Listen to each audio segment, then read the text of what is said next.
My dear students, कल हमने एक वीडियो जारी किया था फोटोसिंथेसिस के ऊपर। आज हम आप लोगों को बताएंगे कि फोटोसिंथेसिस कहाँ पे होता है, यानी कि फोटोसिंथेसिस प्लांट्स के किस पार्ट्स में होता है, कौन सा वो पार्ट्स है जहाँ फोटोसिंथेसिस की क्रिया होती है। तो आप जानते हो कि leaf leaf is the site of photosynthesis. तो क्या पूरे लीफ में होती है? बिल्कुल नहीं। लीफ में आपने जब लीफ का एलएस पढ़ा होगा, लॉन्गिट्यूडनल सेक्शन, उसमें आप देखते होंगे कि ईपीडर्मिस के बाद पैलिसेड टिश्यू होते हैं, स्पॉन्जी टिश्यू होते हैं। और इन सब एरिया में जो सेल्स होते हैं ना, उसमें जो है क्लोरोप्लास्ट पाया जाता है, और इसी क्लोरोप्लास्ट में क्लोरोफिल नाम का पिगमेंट्स पाया जाता है। तो हम कह सकते हैं कि chloroplast is the site of photosynthesis. तो ये आप फिगर देख रहे हो, ये क्लोरोप्लास्ट का फिगर है, ये आप देखो, ठीक है ना।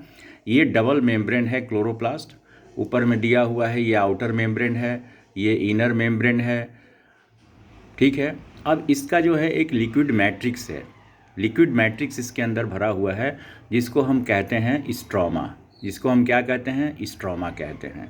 ये पूरा लिक्विड मैट्रिक्स जो भरा हुआ है, आप डॉटेड जो ये सब पॉइंट्स देख रहे हैं ना, ये स्ट्रोमा है। ये जो आप स्ट्रक्चर देख रहे हो, एक्चुअली ये थाइलेक्वाइड्स है। और ये थाइलेक्वाइड्स एक के ऊपर एक आप देख रहे हो। ये सारे थाइलेक्वाइड्स ऐसे लगता है कि जैसे हमने क्वाइंस को एक के ऊपर एक रखा हुआ है। तो इसको हम कहते हैं स्ट्रोमा लेमेली। स्ट्रोमा लेमेली, सॉरी, इसको हम कहते हैं ग्रेनम। इसको क्या कहते हैं? ग्रेनम बोलते हैं। ये जो आप देख रहे हो ना, ये स्ट्रोमा लेमेली है। यहाँ जो ड्रॉपलेट्स आप देख रहे हैं, ये राइबोसोम्स है। उसके बाद यहाँ आप देखो, ये स्टार्च ग्रेन्यूल्स है, ये लिपिड ड्रॉपलेट्स है। तो ये बड़ा ही जो है बहुत सुंदर जो है एक क्लोरोप्लास्ट का स्ट्रक्चर आपको दिया गया है। अब क्लोरोप्लास्ट में ये तो तय हो गया कि क्लोरोप्लास्ट में ही जो है फोटोसिंथेसिस होता है, राइट। अब आपको बताया गया दो चीज़ें कि थाइलेक्वाइड्स जब एक साथ रहेंगे तो उनको हम ग्रेनम या ग्राना बोलते हैं। इस थाइलेक्वाइड्स में फोटोसिंथेसिस का जो फोटोलिसिस होता है ना, राइट, फोटोलिसिस दैट मीन्स कि trapping of solar energy and break down of water molecules, right, ये फोटोलिसिस कहलाता है। तो ये फोटोलिसिस जो है, जिसको हम आगे चल के बताएंगे, जिसको हम लाइट रिएक्शंस भी बोलते हैं, ये इसी थाइलेक्वाइड्स में होता है। और ये स्ट्रोमा में जो है, ये क्या होता है? डार्क रिएक्शंस होता है। अब हम कुछ लाइन यहाँ पर क्लियर करेंगे। इलेक्ट्रॉन, ये जो फिगर है, ये इलेक्ट्रॉन माइक्रोग्राफ ऑफ क्लोरोप्लास्ट है। अब आप देखो, लिखा हुआ है कि chloroplast are the site of photosynthesis. Chloroplast are the site of photosynthesis. That means कि क्लोरोप्लास्ट ही जो है वो जगह है जहाँ की फोटोसिंथेसिस होता है। And it is present in the green stems, leaves and sepals. In a green leaf यानी कि हरे पत्ते में, द मीजोफिल सेल्स कंटेन। अब मीजोफिल सेल्स के बारे में अभी मैंने बताया कि पैलिसेड टिश्यू और स्पॉन्जी टिश्यू, ये दोनों को कंबाइंडली हम क्या बोलते हैं? मीजोफिल सेल्स बोलते हैं। Contain as many as 300 chloroplast. In a green leaf, the mesophyll cells contain as many as 300 chloroplast located in the peripheral cytoplasm. यानी कि जो मीजोफिल सेल्स है, डैट मीन्स कि पैलिसेड सेल्स और स्पॉन्जी सेल्स, उसके जो साइटोप्लाज्म होते हैं, उस साइटोप्लाज्म के चार, मतलब वो तो उसके पेरीफेरल एरिया में, साइटोप्लाज्म तो पूरे सेल में होता है, उसके पेरीफेरल एरिया में ये क्लोरोप्लास्ट जो है पाए जाते हैं।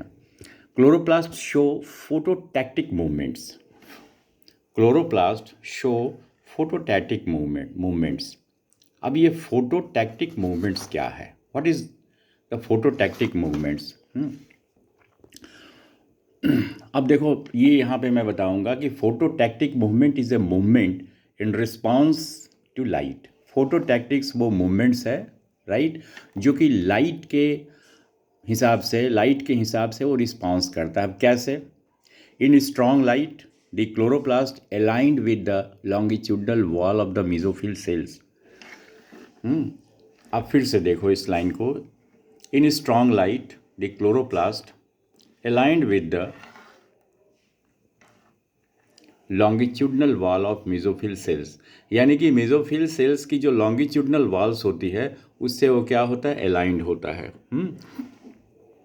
इन moderate light the chloroplast arrange perpendicular to the incident light.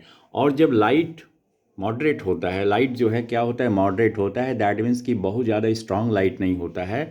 तो ये जो क्लोरोप्लास्ट है ना, ये क्लोरोप्लास्ट ये लाइट के परपेंडिकुलर हो जाता है। परपेंडिकुलर दैट मीन्स कि इस ये मान लो कि हमारी पेन जो है ना ये हॉरिजॉन्टल कंडीशन में है और ऐसे जो है ना इस इंसिडेंट लाइट होता है तो इसके परपेंडिकुलर हो जाता है। और पुअर लाइट में क्लोरोप्लास्ट जो होता है वो वेरियसली टाइप से अरेंज हो जाते हैं। तो बच्चों आज मैंने बताया कि इस क्लोरोप्लास्ट के बारे में कि this is the site of photosynthesis. उम्मीद है कि ये वीडियो आपको पसंद आया होगा। अब नेक्स्ट वीडियो जो हमारा होगा उसमें मैं ये बताऊंगा कि थाइलेक्वाइड्स में फोटोलिसिस ऑफ वाटर कैसे होता है, राइट, और स्ट्रोमा में सिंथेसिस ऑफ ग्लूकोज कैसे होता है, ये हम आगे पढ़ेंगे। लेकिन उसके पहले हम फोटो सिस्टम के बारे में आपको बताएंगे कि फोटो सिस्टम 1, फोटो सिस्टम 2 ये क्या होता है, फॉस्फो रिलेशन क्या होता है, ये सारी चीज़ें के बाद जो है ना हम आगे बढ़ेंगे। उसके बाद फिर ये भी बताया जाएगा आपको नेक्स्ट वीडियो में कि what is the light reaction, what is the dark reaction. एक बात मैं बता दूं, कई बार बच्चे कंफ्यूज हो जाते हैं कि लाइट रिएक्शन जो होता है वो दिन में होता है और डार्क रिएक्शन जो होता है वो रात में होता है, लेकिन ऐसा नहीं है। लाइट रिएक्शंस और डार्क रिएक्शंस ये सिमल्टेनियसली होते हैं, साथ साथ चलते रहते हैं, राइट। तो मुझे उम्मीद है कि ये वीडियो जो है आपको काफ़ी पसंद आया होगा। Thank you very much.